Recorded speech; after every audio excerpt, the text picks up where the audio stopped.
Let's just dive right into this, because today we're tackling an age-old showdown in the world of hair care.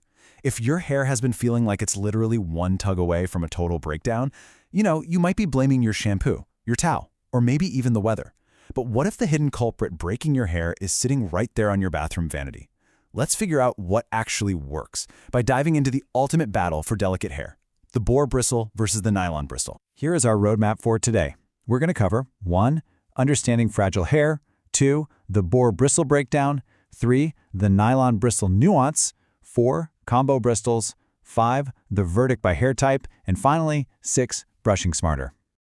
All right, kicking things off with Section 1, Understanding Fragile Hair. Before we even look at the tools themselves, we really need to set the stakes here. Is your hairbrush actually breaking your hair? It's a totally serious question. We put so much effort and honestly so much money into these expensive serums and masks, but the actual physical act of brushing is a daily stress test for your strands. If you aren't using the right tool, your daily brushing routine could absolutely be the hidden culprit behind those snapping strands and split ends. Let's see if this sounds like you. You're likely dealing with fragility if you have fine strands, thinning, or maybe texture changes as you get a bit older. This type of hair demands gentle tension, and by that I mean absolutely no aggressive ripping. It desperately needs your scalp's natural oils to be distributed all the way down to protect the hair shaft, and, most importantly, it just cannot tolerate snagging. If you're checking off boxes on this list right now, understanding your brush bristles isn't just a luxury, it's absolutely essential. Moving right along to Section 2, the boar bristle breakdown. Ed Shears, he's an editor and researcher over at HairBrushy.com, really hits the nail on the head here. He says, if your hair is fragile and fine or straight, boar bristles are a dream. They won't yank or snap delicate strands, and honestly, he's so right. Boar bristles are incredibly soft, and they actually mimic the texture of human hair. This means they are just phenomenal at distributing natural oils down the hair shaft, reducing friction, and smoothing out the hair cuticle without any of that awful tugging. But, they do have a limit. Because they are so soft, if you have lots of texture, deep tangles, or really high hair density, boar bristles just won't get the job done on their own. So they're gentle for sure, but limited. Which brings us to Section 3, the nylon bristle nuance. To really understand nylon, we have to look to research analyst Stacy B. She has over 30 years of experience specifically researching and testing hairbrushes for adults. 30 years! And her biggest insight? As we age, our hair changes, and the brush that worked perfectly for us back in our 20s might actually be actively damaging our hair later on. Our needs adapt over time, and sometimes we just need a totally different kind of tool. When we put the two head-to-head, it's super fascinating. The 100% boar bristle is gentle, it gives you that gorgeous shine, but frankly, it's pretty terrible at detangling thick hair. On the flip side, nylon bristles are structurally a lot tougher. They can dive right into a thick head of hair and actually detangle the whole shebang. Now, a lot of people with fragile hair are absolutely terrified of nylon, thinking it's way too harsh, but that's a huge misconception. Nylon is tougher, yes, but when you choose the right one, it is highly effective without being destructive. The secret is all in the design. As Ed Shears points out, not all nylon brushes are created equal. The trick is to find soft flex or ball-tip nylon that moves with your hair, not against it. See, poor quality stiff nylon will absolutely snap your dry, delicate strands, no question. But high-quality nylon that features soft flex technology or those smooth little ball tips, especially when they're mounted on a soft cushioned base, can be surprisingly gentle. In fact, expert tests actually show that a good nylon brush can be gentler on your hair than a cheap, poorly made boar copy.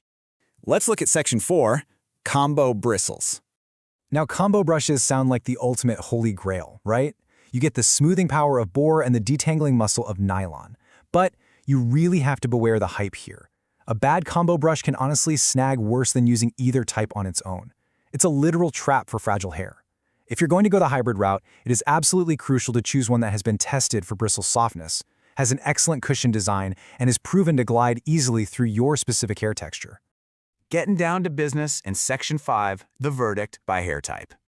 So the biggest takeaway here is that there's no single magic brush for all fragile hair. It completely depends on your subtype. If your hair is fine and fragile, your absolute winner is the 100% boar bristle, but make sure it's a soft cut. If you have medium fragile hair, you're going to want a nylon brush with soft or ball tips to get through the hair without snapping it. And if your hair is thick or curly but still fragile, you need a high-quality nylon or a mixed bristle brush on a really forgiving cushion base to handle the volume while protecting your strands. Okay, so how does all this science translate to real-world tools? Let's look at some expertly tested recommendations. For fine, thinning, or aging hair, the Mason-Pearson Sensitive with 100% soft boar bristles is a top-tier choice for adding shine without any pulling. For medium to thick fragile hair, the Olivia Garden finger brush uses flexible, vented, soft nylon to detangle easily. Got medium-length fragile hair? The Kent Airheads features a soft base with gentle, fat pins. And if you just need a budget-friendly daily detangler that won't rip your hair out, the Crave Naturals Glide Through uses highly flexible nylon. Notice how vastly different these tools actually look. The right tool for thick curls is basically a different species compared to the tool for fine, thinning hair. Wrapping things up with Section 6, Brushing Smarter. Look, if your hair is breaking, the answer isn't to just throw your brush away and stop brushing altogether. The natural oils your scalp produces still need to be distributed, and tangles have to be removed so things don't mat up. The answer is just brushing smarter. And it really comes down to 3 precise steps. Step 1, use the right bristle for your hair type, which we've just mapped out for you. Step 2, go slow. Seriously, rushing is the enemy of fragile hair. And step 3, always start from the ends. Work those tangles out at the bottom first, and then slowly move your way up the hair shaft. Next time you're standing in front of your bathroom mirror, really look at the brush you use every single day. Is it protecting your hair, or is it secretly tearing it apart? If you are still not completely sure which bristle type is the perfect match for your unique head of hair, don't leave it to guesswork. Head over and take the HairBrushy quiz to find your exact match. Your fragile ends will definitely thank you. Thanks so much for joining me on this explainer, and hey, here's to healthier, stronger hair.